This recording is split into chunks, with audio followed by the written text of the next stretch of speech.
Bueno, entonces empezamos hoy a pegar una mirada a la unidad 8, que vendría a ser la anteúltima capa, la que se denomina capa de presentación, ¿sí? Es, como les decía, una capa que en muchos protocolos está incluida dentro de la capa de aplicación.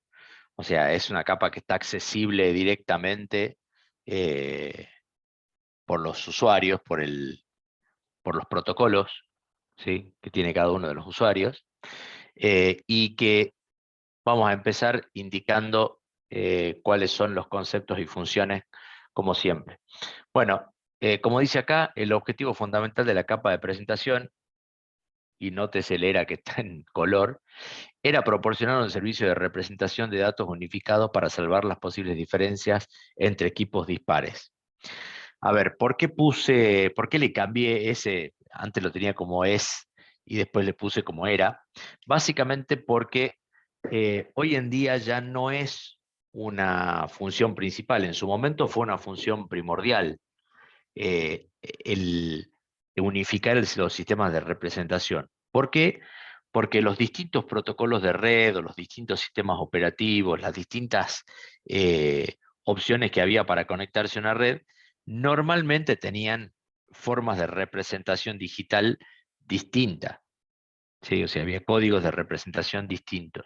Entonces, de alguna manera, para poder intercambiar este tipo de información, era mandatorio o fundamental hacer eh, una puesta en común del formato de representación.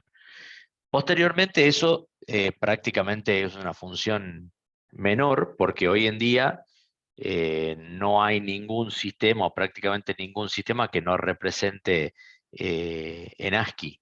Entonces es como que de alguna manera algo que se creía imposible de que pase, con el tiempo se logró unificar en un código casi universal, les diría, ¿no? Pero de todas maneras quedó como aquella función principal de la capa de presentación. Entonces sigue estando como a nivel del modelo OSI, sigue estando como una función principal. Sin embargo, aparecen otras funciones que justamente con el paso del tiempo se empiezan a hacer cada vez más importantes. Y estas funciones son la compresión de datos, la seguridad y la confidencialidad. Son funciones que, como ustedes se imaginarán, tienen que ver con cómo se representan los datos. ¿Sí? Esta capa, algunos la llaman capa de presentación y otros la llaman capa de representación. ¿Por qué? Porque tiene que ver con la forma en que nosotros vamos a representar los datos.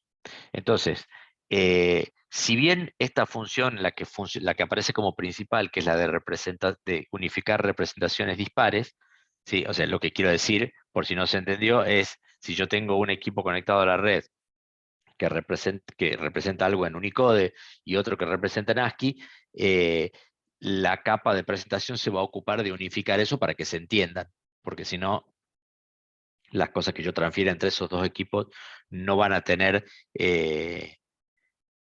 digamos, no van a machear. De todas maneras, esto yo lo podría haber hecho en el origen, en el destino, o lo puedo estar haciendo en el protocolo de transmisión.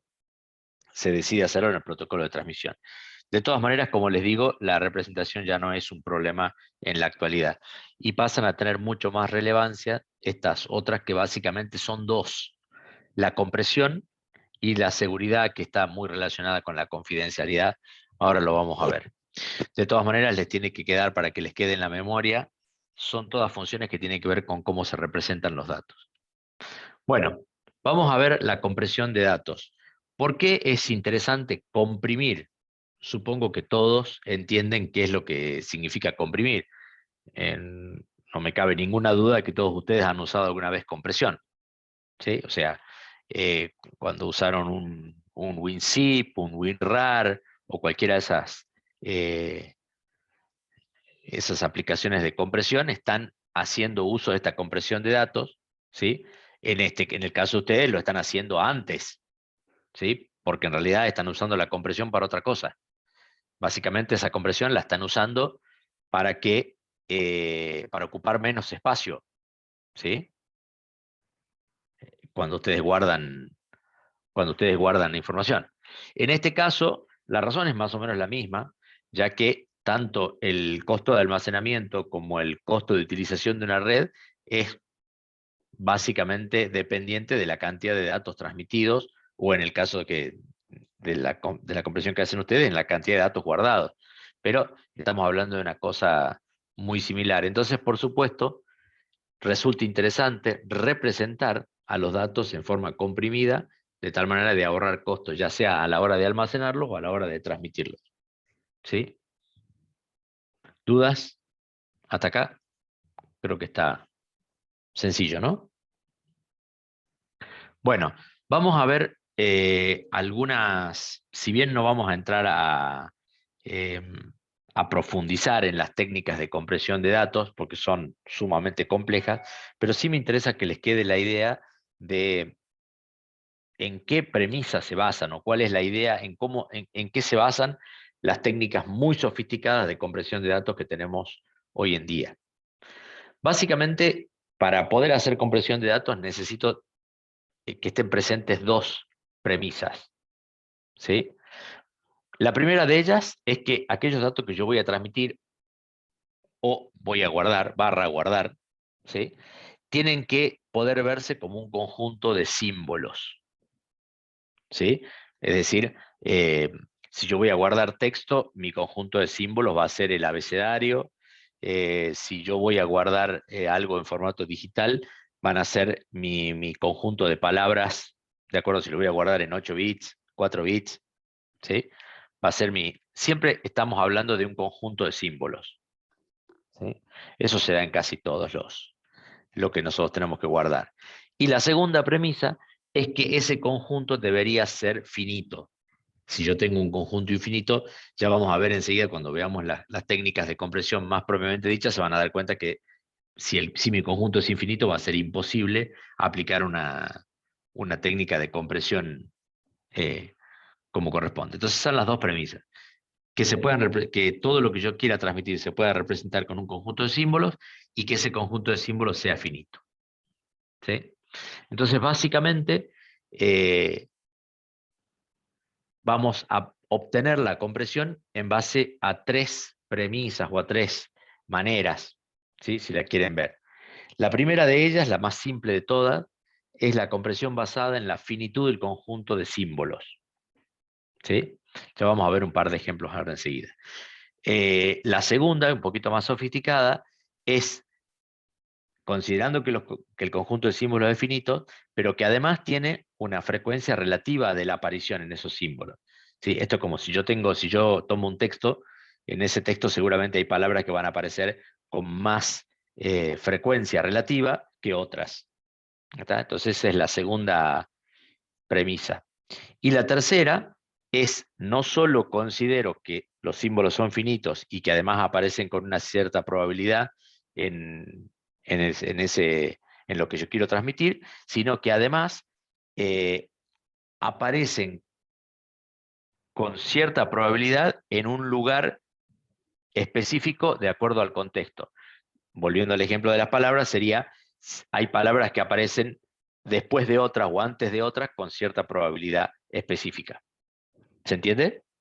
Igual ahora lo vamos a ver con los ejemplos, y va a quedar un poquito más claro cada una de ellas. Entonces, la primera técnica de compresión de datos que vamos a ver se llama codificación de un conjunto finito de símbolos igualmente probables. Es decir, en este tipo de compresión, que es la más básica, y que en realidad no representa en sí una técnica de compresión, ¿sí? Sino que simplemente es una forma de representación que formalmente comprime, ahora vamos a ver por qué, pero eh, no se cumpliría, ¿sí? Digamos, ninguna la segunda ni la tercera, sino que tengo un conjunto de símbolos finito, pero que no sé la probabilidad de que uno aparezca, o no hay una probabilidad real de que uno aparezca más que otro.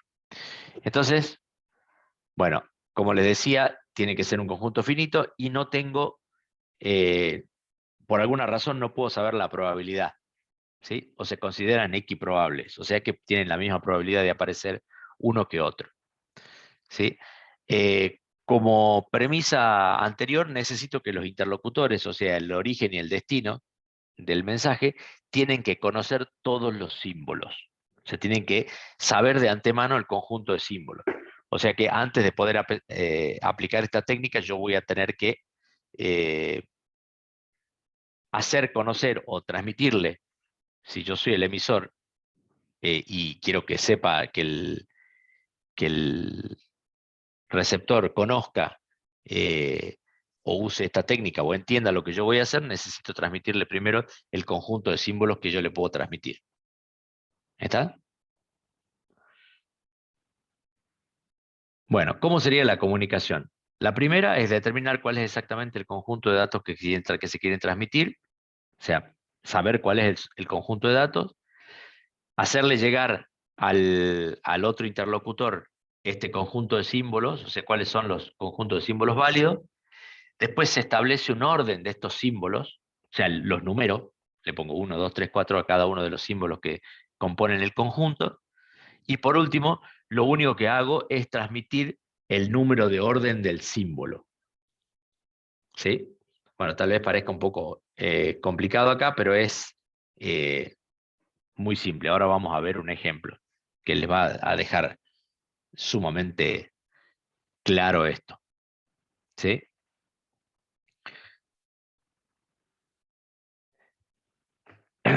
Sí, antes de pasar a la otra. El ejemplo que queremos ver, que no me acuerdo si está más adelante, creo que no, no, pero se los voy a comentar igual. El ejemplo es el que está en el libro, es el ejemplo de una biblioteca que tiene dos anexos, dos lugares separados, en donde para saber qué libros tienen disponibles es necesario pasar un listado de los libros que se prestaron en el día. Entonces, una vez al día, el sitio A le quiere comunicar al sitio B los libros que alquiló en el día o que prestó en el día. Entonces, ¿qué es lo que hace? Básicamente, una de las opciones que no implican ningún tipo de compresión sería, bueno, nada, le transmito la lista de los títulos de los libros y listo. ¿Sí? Ahora, si yo supiera cuáles son todos los libros que tiene cada uno de los sitios de la biblioteca y los tengo numerados del 1, no sé, al 100.000, supongamos que sean 100.000 libros, entonces yo podría todos los días, en vez de transmitir todo el nombre del libro, que implica una serie de bytes importantes, no sé, un título de un libro puede llegar a tener 20 o 25 o 30 bytes o 30 letras, ¿sí? Yo le podría transmitir directamente el orden de ese libro y como el otro lado ya sabe a quién corresponde ese orden, podría saber perfectamente cuál es el libro que se prestó en el otro anexo de la biblioteca. ¿Se entiende o no? Si me confirman, les agradezco. ¿O queda Sí, alguna duda de esto? entiendo. ¿Se entiende bien? Bueno, bárbaro. Entonces, como ustedes ven, no es exactamente una técnica de compresión de datos, ¿sí? Porque en realidad estoy mandando otros datos, ¿sí? No estoy mandando la información comprimida, pero si se cumple que el destino de la información conoce toda la tablita con todos que se la transmite una sola vez, ¿sí? O se la modifica cada tanto cuando se agrega un libro o algo por el estilo. Pero, digamos, el anexo B sabe perfectamente cuáles son los libros que están en el anexo A y están numerados. Entonces, lo único que yo necesito ahora es transmitir el número de orden del libro que se prestó en el día, ¿sí? Entonces, estoy cumpliendo con la premisa de transmitir una menor cantidad de información. ¿Está? Esa es la primera, la más simple de todas. La segunda técnica de compresión de datos se denomina codificación dependiente de la frecuencia y ahora le vamos a poner un grado de complejidad a este algoritmo. ¿Sí? Es decir, esta técnica considera que todo el material a transmitir existen símbolos cuya probabilidad de aparición es mayor que otros. ¿Sí? Si tuviéramos que transmitir algo en español, nosotros sabemos que los artículos, el, la, aparecen con una mucho mayor probabilidad que una palabra cualquiera, no sé, eh, datos o cualquier otra palabra que yo quiera transmitir, y Si ustedes agarran cualquier texto en español, podrían darse cuenta que hay algunas cosas como los artículos que tienen una mayor probabilidad de aparición. Entonces, ¿cuál es el objetivo? ¿Cómo se trata este tipo de técnica de compresión? Básicamente se le asigna, es igual que la anterior, nada más que le vamos a asignar un código más corto a aquellas cosas le vamos a asignar un código menor, un código más corto a aquellas cosas que tengan mucha probabilidad y un código más largo a aquellas palabras o aquellos códigos del conjunto de códigos que sean más largos. ¿Se entiende?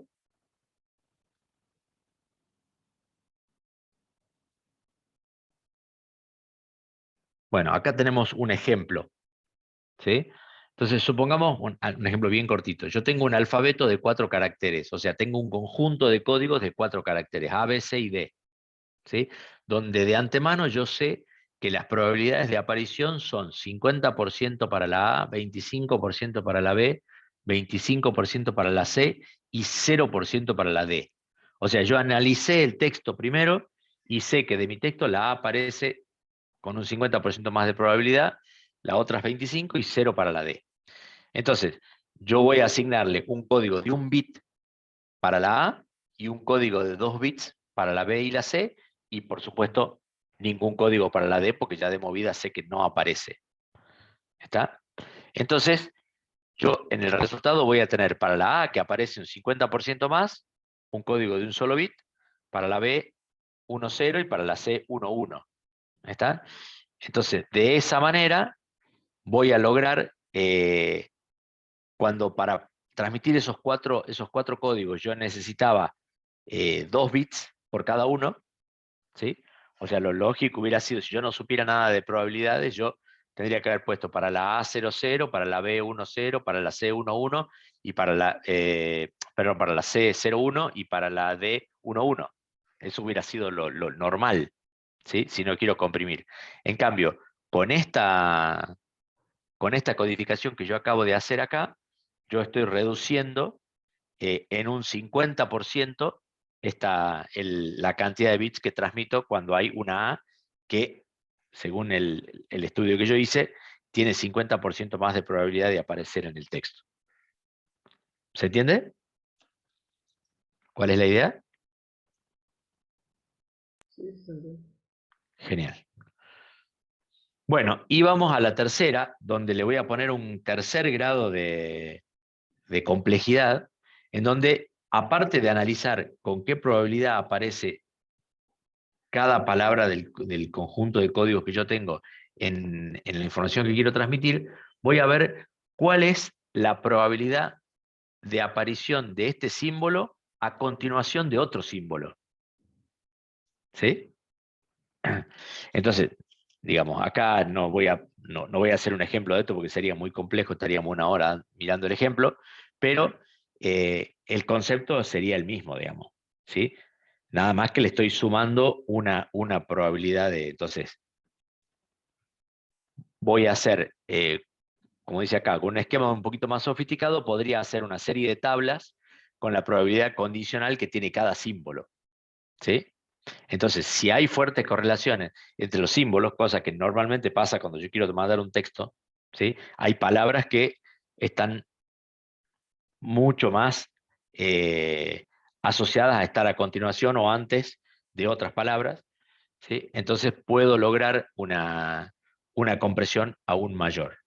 Entonces, bueno, en los sistemas de compresión actuales se utilizan combinaciones de estos. Esto, por supuesto, es la teoría básica, digamos, ¿no? O sea, el concepto es entender cómo se hace. eh, Como les digo, los algoritmos reales son mucho más complejos y normalmente son combinaciones de todas estas técnicas de compresión de datos y combinaciones sucesivas. Es decir, yo aplico una técnica, cuando obtengo la primera compresión de esto, aplico la segunda técnica sobre lo que tengo y lo comprimo aún más, y así sucesivamente lo voy aplicando en sucesivas pasadas hasta que obtengo hasta que la nueva pasada que obtengo ya no tiene ninguna mejora con respecto a la anterior. Entonces yo sé que estoy en el máximo nivel de compresión que puedo lograr. Esto, por supuesto, para hacerlo a mano es sumamente complejo, pero gracias a los poderes de cómputo que tenemos hoy en día, esto se hace todo programático y por lo tanto ustedes cuando van a comprimir un archivo, digamos, si bien no saben lo que está pasando adentro, pero lo que sí pueden ver es que yo tengo un archivo de Word sin comprimir que pesa 300K y de golpe lo comprimo y pesa 20K. Se lo comprimió 10 veces. ¿Sí? Bueno, eso es porque, digamos, hace un análisis primero de todo el texto del archivo de Word, saca todas estas probabilidades, lo calcula y empieza a aplicar estos sistemas de compresión, ¿tá? Hasta lograr algo comprimido.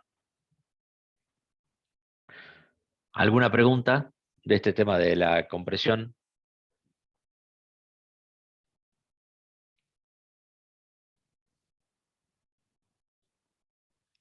Bueno, ninguna duda, pasamos al siguiente tema. Seguridad y confidencialidad. Acá nos metemos en en el segundo tema que tiene que ver con la representación. ¿Sí?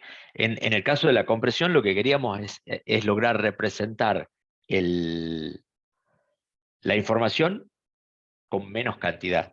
¿Sí? O sea, lograr representar la misma información, pero en un formato comprimido. Acá es otra cosa lo que queremos representar. Lo que queremos es representarlo de tal manera que nadie lo pueda mirar en el camino o que nadie lo pueda modificar en el camino. ¿Sí? Creo que el propósito es eh, súper fácil de entender. Entonces, básicamente, cuando hablamos de seguridad y confidencialidad, hay 4 servicios o 4 cosas que reconocemos que están relacionados a la seguridad, no solo en redes, ¿no? Sino también en almacenamiento, en transmisión, en todo. La primera de ellas es proteger los datos para que no puedan ser leídos por otras personas que no tienen autorización para hacerla, la más básica, digamos. ¿Sí? O sea, cuando yo quiero aplicar seguridad, los protejo para que nadie los pueda leer. Impedir que las personas sin autorización inserten o borren mensajes. ¿Sí? Poder verificar quién es el emisor de estos mensajes. ¿Sí?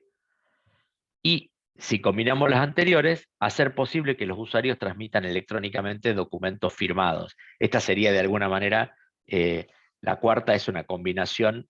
Si logramos combinar las 3 anteriores, podríamos lograr que se establezca una forma digital de firmar documentos, que tiene el objetivo, por supuesto, de emular en un mundo digital a la firma que nosotros podríamos hacer delante de un escribano, ¿no? Entonces yo tengo, cuando yo voy a firmar un contrato delante de un escribano, ¿qué hago? Es establecer un punto común entre 2 personas que firman un contrato, ¿sí? Bajo la atenta mirada digamos, la certificación de alguna manera de una autoridad, que en este caso vendría a ser el escribano, ¿no? Bueno, ya vamos a ver que esos conceptos se repiten bastante cuando hablamos de seguridad y confidencialidad en las redes. ¿Sí?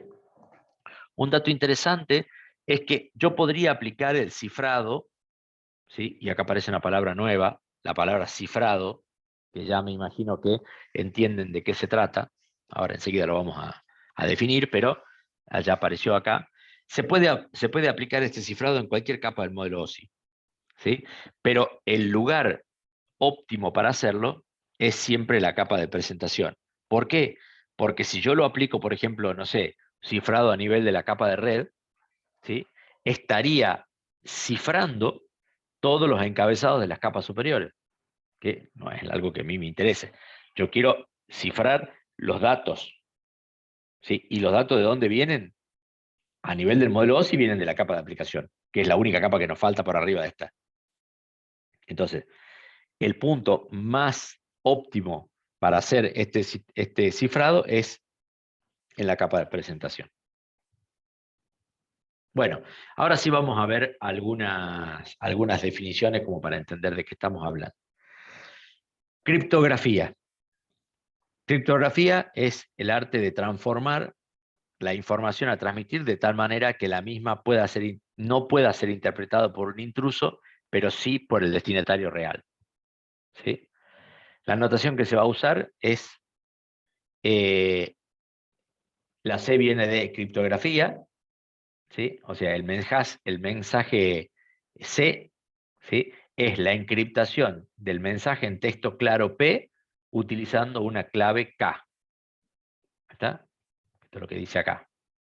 Entonces, el cifrado o encriptación del texto normal P usando la clave K queda como resultado el texto cifrado C.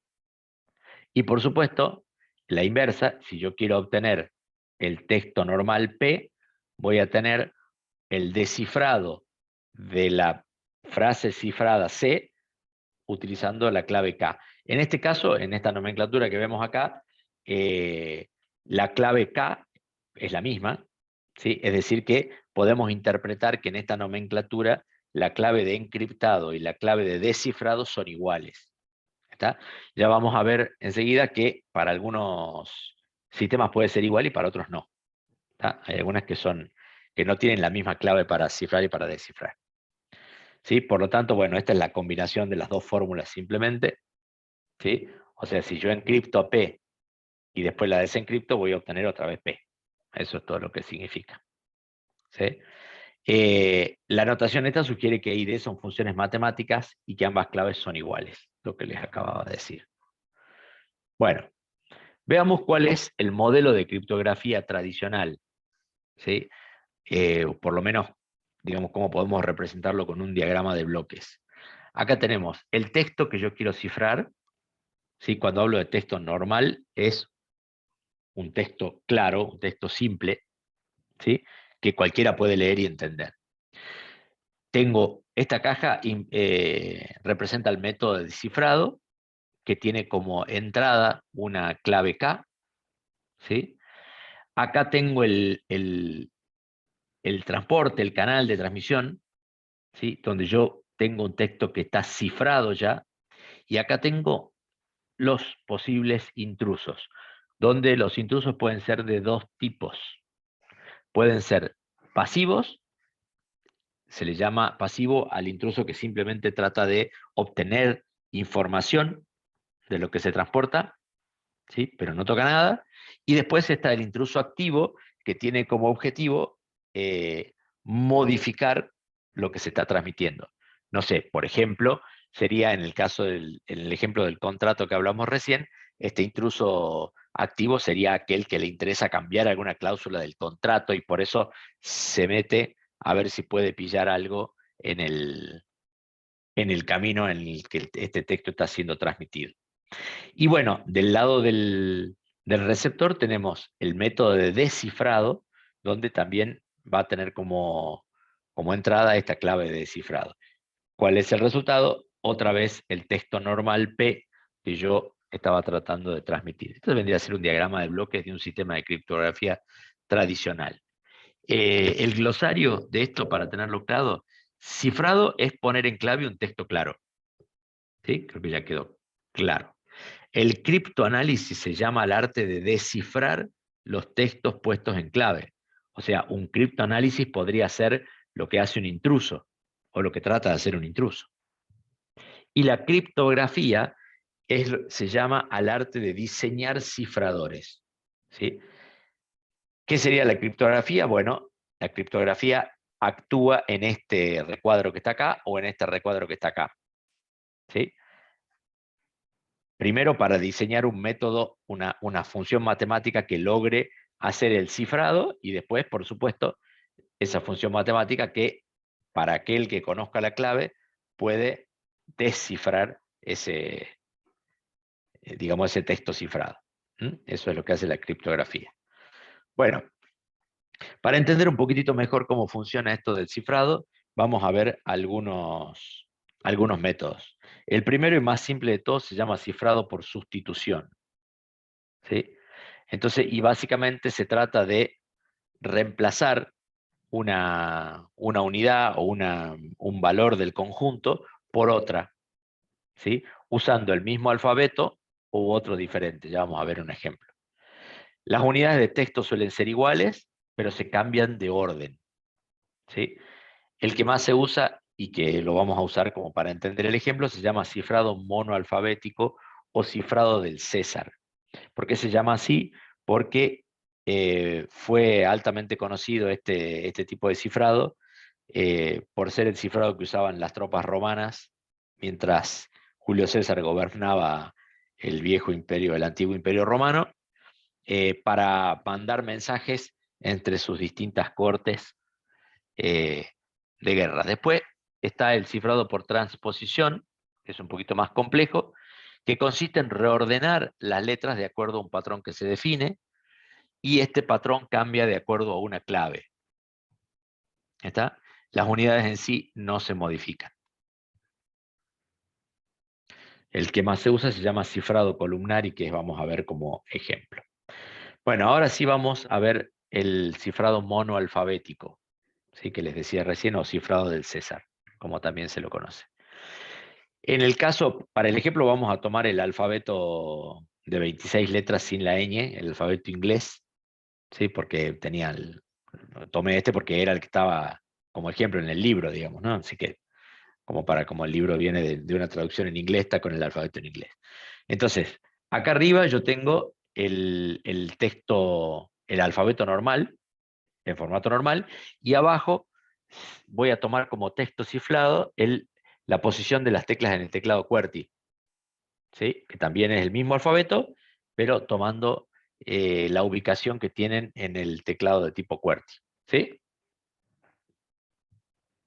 Entonces, en este caso, la clave tiene 26 letras, ¿sí? Porque corresponde a la cadena de sustitución inferior que hay acá, y también, pues, es una forma, ¿sí? Yo tomé el teclado QWERTY como decir, bueno, es la clave que yo elijo. Podría tomar otra. La que usaba el cifrado del César básicamente es el mismo alfabeto, pero con un determinado corrimiento, ¿sí? Es decir, yo tenía, por ejemplo, si yo tomo 5 corrimientos, tengo el mismo alfabeto que tengo acá arriba, pero empezando desde la E. O sea, la E coincide con la A, la F coincide con la B, la G coincide con la C. Ese sería el cifrado monoalfabético del César, ¿sí? Entonces, yo podría inventar cualquier clave. O sea, podría poner en el texto cifrado cualquier clave que a mí se me ocurra. Lo único importante de esto es que esta clave tiene que ser conocida por el destinatario para poder volver a ordenar el texto que yo le quiero mandar. ¿Está? En el caso del cifrado por transposición, que es el que sigue, la idea es reordenar las letras del texto. Como ejemplo, vamos a tomar este que también lo saqué del libro. Supongamos que yo quiero transmitir este texto. Please transfer $1 million to my Swiss bank account 622. ¿Está? O sea, por favor, transfiera $1 millón a mi cuenta del banco suizo 622. ¿Está? Entonces, para eso voy a ordenar el mensaje que yo quiero transmitir en una serie de columnas. ¿Sí? Entonces, fíjense que acá está escrito el mismo mensaje, ordenado en forma columnar. La clave en este caso es megaback, ¿sí? Y básicamente la clave me va a definir el orden en el que yo voy a tomar las columnas. Entonces, el texto cifrado sería, si yo ahora hago la transposición, o sea, empiezo a tomar por columnas, ¿sí? Voy a tener la A, que es la primera letra del abecedario. Fíjense que acá en la segunda línea aparece el orden. La B es la 2, la C es la 3 y así sucesivamente. Entonces yo voy a tomar el texto cifrado sería este. A, F, L, L, S, K, S, O, ¿sí? Después voy a la 2, S, E, L, A, W, A, I, A, y así sucesivamente hasta terminar. Entonces el texto cifrado que yo tengo va a ser este. ¿Está? Bueno, sabiendo cómo se hace el cifrado de transposición y sabiendo cuál es la clave esta megaback, el destinatario puede volver a reordenar o a transponer este resultado. ¿Se entiende? ¿Hasta aquí?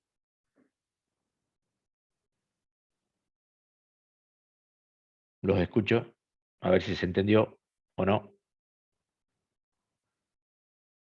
Ya igual en la clase práctica seguramente van a hacer un par de pruebas con esto. ¿Pero se entendió cómo funciona? Bueno, espero que sí.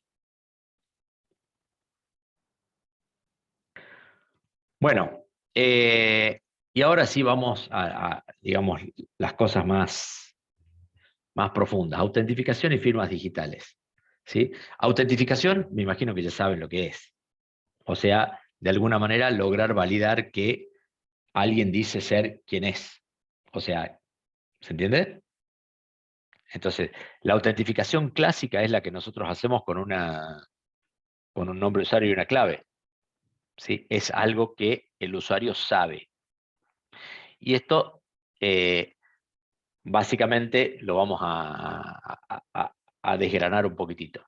Entonces, lo que queremos hacer cuando hablamos de autentificación es lograr que el usuario verifique su identidad, lograr que la base de comparación no sea vulnerable, ¿sí? Porque cuando yo tengo el problema del sistema de autentificación clásico, es que en algún lado yo tengo que mantener una clave, ¿sí? Entonces, si yo tengo acceso a esa clave, eh, digamos, no, pierde toda la seguridad. Lograr que el usuario no pueda repudiar un documento que sea autentificado, ¿sí? Son las tres cosas principales que yo quiero hacer. Entonces, que verifique su identidad, que la base de comparación no sea vulnerable, o sea, donde se guarden las claves, y lograr que el usuario no pueda repudiar un documento autentificado, que es lo que ustedes hacen cuando firman un contrato, ¿no? Entonces yo voy, firmo el contrato delante del escribano y más adelante no puedo decir, no, yo ese contrato no lo firmé. No, estaba el escribano de testigo que vos viniste y lo firmaste. Entonces lo mismo que hacemos en la firma con papel es lo que queremos lograr acá con la autentificación y con las firmas digitales. Entonces, ¿cuáles son los métodos que más se usan? El principal se llama firma digital de clave secreta y es el que nosotros todos estamos acostumbrados, ¿sí? O sea, como ustedes dan de alta una cuenta en algún lado, normalmente les da un nombre de usuario y una contraseña, ¿sí? Entonces, ¿por qué se llama de clave secreta? Porque la clave está guardada en algún lado, ¿sí? Se supone que es secreta. ¿Está? Después, el otro método se llama firma digital de clave pública. Ahora vamos a ver cómo funciona. Y una combinación de ambos métodos. Veamos la firma digital de clave secreta. ¿Sí? Se basa en la existencia de una autoridad en la que todos confíen. ¿Sí? O sea, vamos a suponer el ejemplo de un banco, en donde ustedes en el banco tienen un nombre de usuario y una contraseña para entrar al home banking, ¿no? Entonces, eh, ¿cómo hacen ustedes para asegurarse de que la contraseña que ustedes pusieron cuando hicieron el alta en el home banking está segura? Bueno, básicamente no lo saben, así de movida. O sea, ustedes confían en el banco, que el banco va a guardar sus contraseñas en forma segura, ¿sí? Si no, si ustedes no confiaran en el banco, definitivamente en ningún caso pondrían una contraseña. Imagínense si el banco se dedica o de alguna manera permite que lo hackeen y esa contraseña la obtiene, eh, no sé, un hacker o cualquier persona. Bueno, nosotros de movida confiamos en ese administrador que en el caso del ejemplo es el banco. Entonces, esta autoridad mantendrá una clave secreta para cada usuario y solo el usuario y dicha autoridad conocen la clave.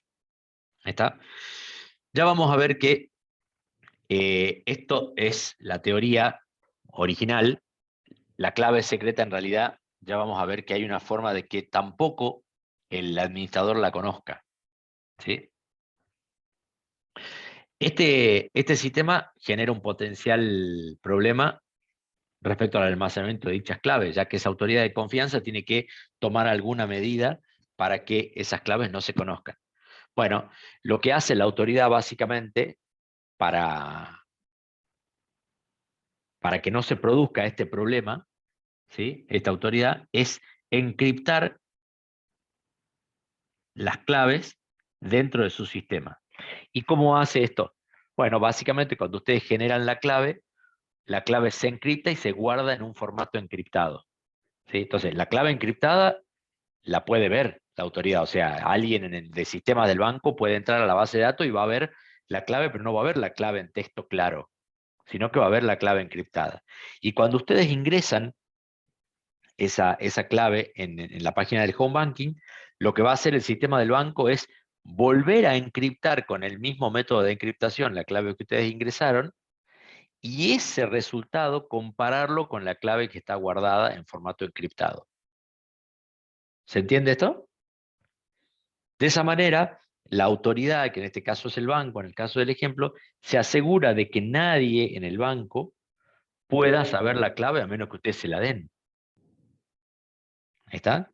Porque dentro del banco tampoco está guardada en ningún lado, o eso se supone al menos, tampoco está guardada en ningún lado su clave eh, en texto claro, sino que está guardada en forma encriptada. ¿Se entendió hasta acá? Sí, profesor. Bueno, pasamos al segundo método, firma digital de clave pública.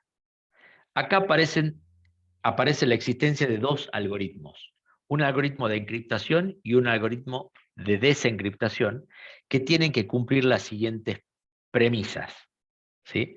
Es decir, si yo desencripto algo que se encriptó, si yo desencripto con D algo que se encriptó con E, ¿sí? Voy a obtener lo mismo que tenía al principio, ¿sí? Lo que habíamos visto hace un par de filminas atrás. La segunda premisa es que el, el algoritmo de desencriptación y el algoritmo de encriptación tienen tantas iteraciones que es excesivamente difícil o imposible deducir el algoritmo de desencriptación a partir del algoritmo de encriptación, ¿sí? Y el algoritmo de encriptación no puede descifrarse mediante un ataque de texto normal seleccionado. ¿A qué se refiere eso? ¿Qué es un ataque de texto normal seleccionado? Lo que ustedes conocen seguramente como el ataque de diccionario. Es decir, si yo tengo un algoritmo de encriptación en donde yo puedo, yo sé la clave encriptada, ¿sí? Y tengo la posibilidad de probar infinitas veces con el algoritmo de encriptación, en algún momento voy a encontrar cuál es el algoritmo de encriptación, ¿sí? ¿Cómo se hace el ataque de texto normal seleccionado? Es decir, bueno, a ver, yo selecciono un diccionario, no sé, por ejemplo, un diccionario que tiene todos los nombres en español. Entonces yo supongo que muchos de ustedes utilizan como los nombres de sus hermanos, de sus padres, de sus hijos, ¿sí? Como clave de encripta, como clave. Entonces, ¿qué hago? Empiezo a probar. Entonces le pongo un diccionario de nombres y digo, bueno, empiezo Juan, Pedro, Luis, ¿sí? Como hoy tenemos sistemas computacionales que pueden hacer esto muy rápido, entonces si yo permito que repetir muchas veces esto, en algún momento voy a poder obtener la clave o eventualmente el sistema de encriptación, ¿sí?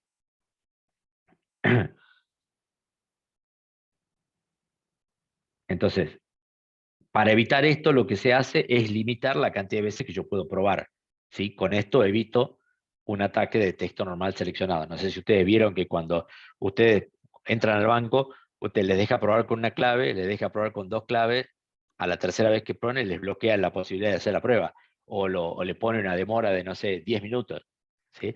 Esto para evitar que ustedes puedan hacer esto que se llama ataque de texto normal seleccionado. ¿Ahí está? Bueno, ¿cómo funciona este sistema de clave pública? El algoritmo de cifrado y la clave pública se hacen públicos, como su nombre lo indica, ¿sí?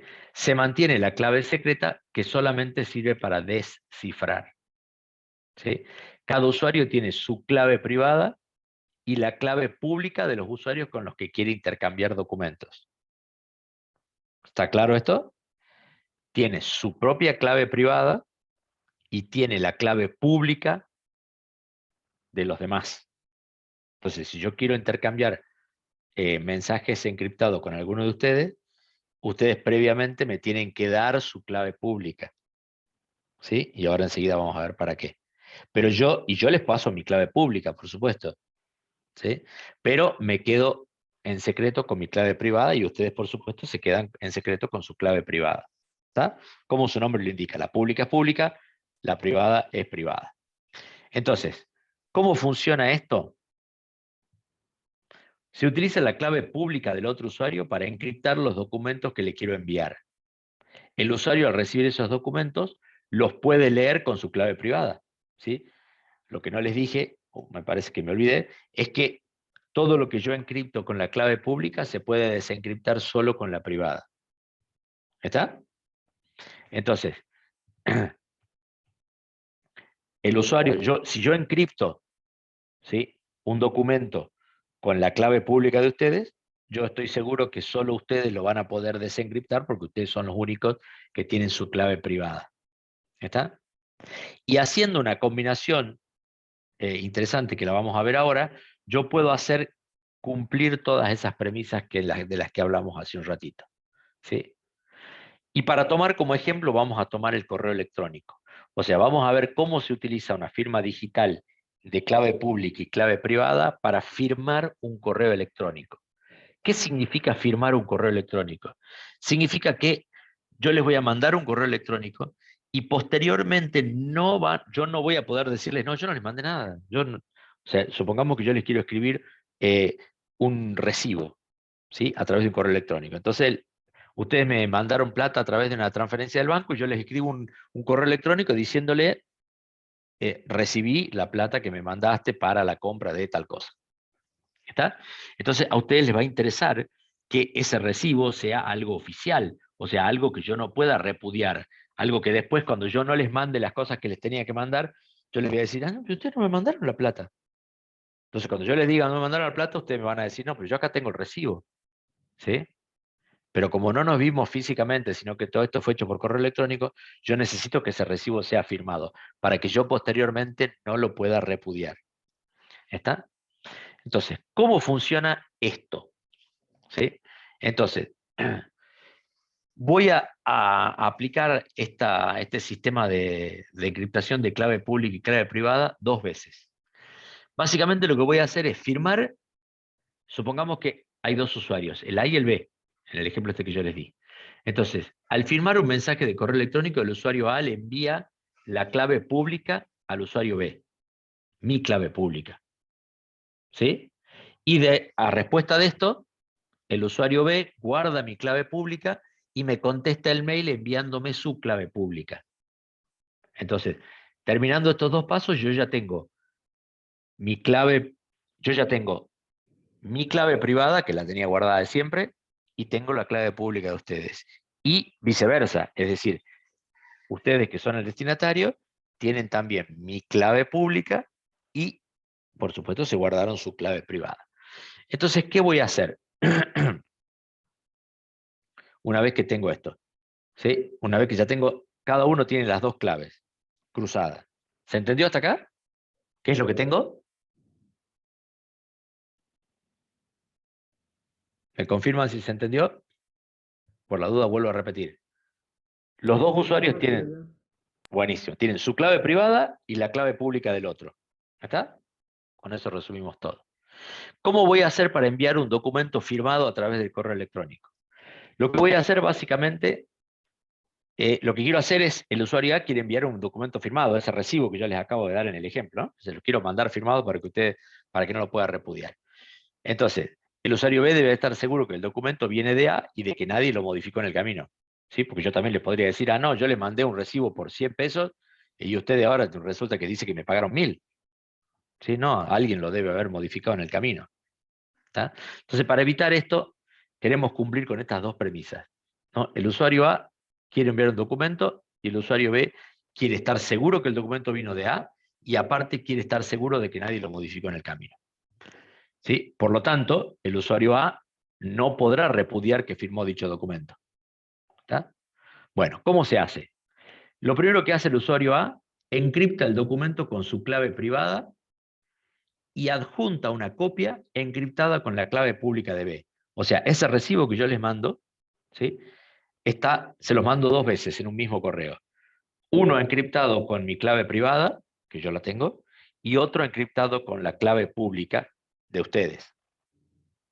¿Estamos de acuerdo hasta ahí? Ambas claves las tengo. Todo esto, por supuesto, cuando ustedes ahora digan, pero ¿cómo hago yo para hacer su quilombo, hacer todo esto? Bueno, la mayoría de los sistemas de correo que ustedes tienen, ¿sí? Puede ser, no sé, Outlook o cualquier gestor de correo que ustedes usen, ¿sí? Thunderbird, el que quieran, tiene en general la capacidad de usar la libreta de direcciones para guardar estas claves públicas y las claves privadas de cada uno de los comensales a los cuales yo les quiero escribir. Entonces, esto lo hace automático. Cuando yo le digo mandar el documento encriptado, automáticamente el sistema de correo hace esto, ¿sí? Bueno, cuando el usuario B recibe el correo electrónico con ambas copias, lo que hace, desencripta las dos. O sea, puede desencriptar la primera copia que estaba con mi clave privada porque tiene mi clave pública. Y además puede desencriptar la segunda copia que estaba con su clave pública porque él tiene su propia clave privada. ¿Está? Entonces, si ambas copias son iguales, el usuario B puede estar tranquilo de los puntos 2 y 3. ¿Estamos de acuerdo con esto?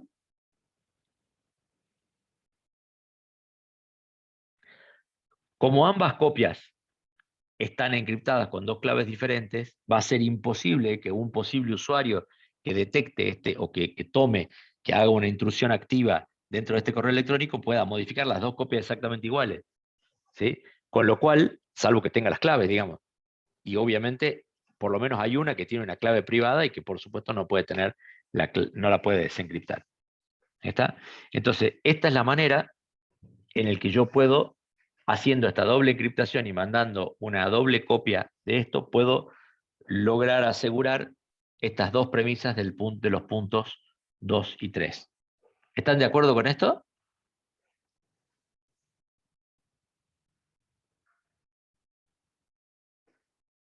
¿Se entendió? Escríbanme en el chat o activen los micrófonos para así me quedo tranquilo que se entendió.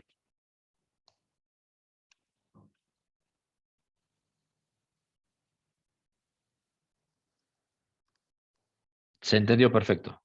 Bueno, ok, estamos casi a la hora ya. ¿Hay alguna duda que tengan sobre esto? Resumen de lo que vimos. Nos quedan unos minutos. Volvemos al principio y pasamos así de rápido de nuevo, a modo de resumen. Tenemos la capa de presentación que básicamente hoy en día se ocupa de dos cosas fundamentales, la compresión y la confidencialidad, ¿sí? Que está absolutamente relacionada con este tema de seguridad. ¿Estamos de acuerdo? En esta capa de presentación es donde también se aseguran las páginas web, ¿sí? Ustedes vieron que cuando entran al banco, ustedes tienen un candadito que aparece arriba en el navegador. Eso está indicando que están usando un protocolo HTTPS, ¿sí?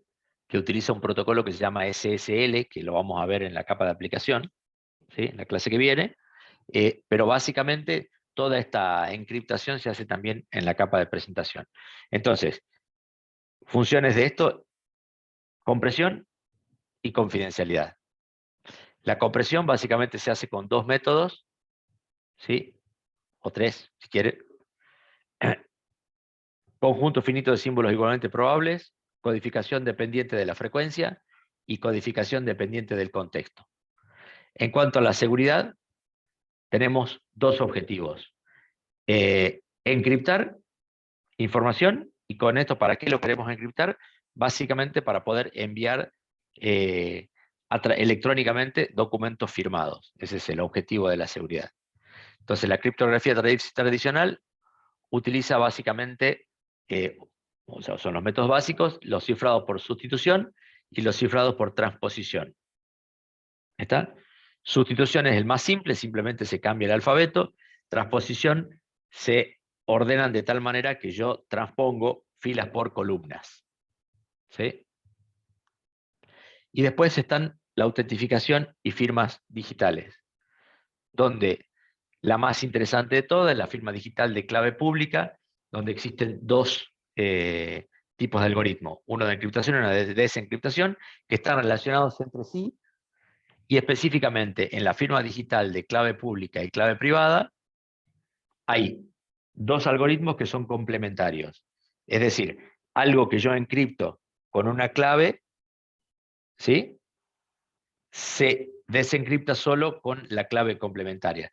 Las claves pública y clave privada son claves complementarias, por eso se llaman complementarias, porque si yo encripto con la pública, tengo que desencriptar sí o sí con la privada. Y si yo encripto con la privada, tengo que desencriptar sí o sí con la pública. Como su nombre lo indica, la clave pública es la que está disponible para todo el mundo, yo la puedo pasar a otros sin miedo a que, inclusive, se pueden compartir, ¿sí? Y la clave privada sí tengo que tener la precaución de guardármela, ¿está? Para poder aplicar este proceso que vimos acá al final. Bueno, si no hay ninguna otra duda,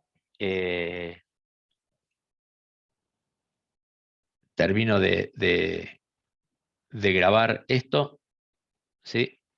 Y los libero, ¿sí? Nos estaremos viendo entonces en la próxima clase.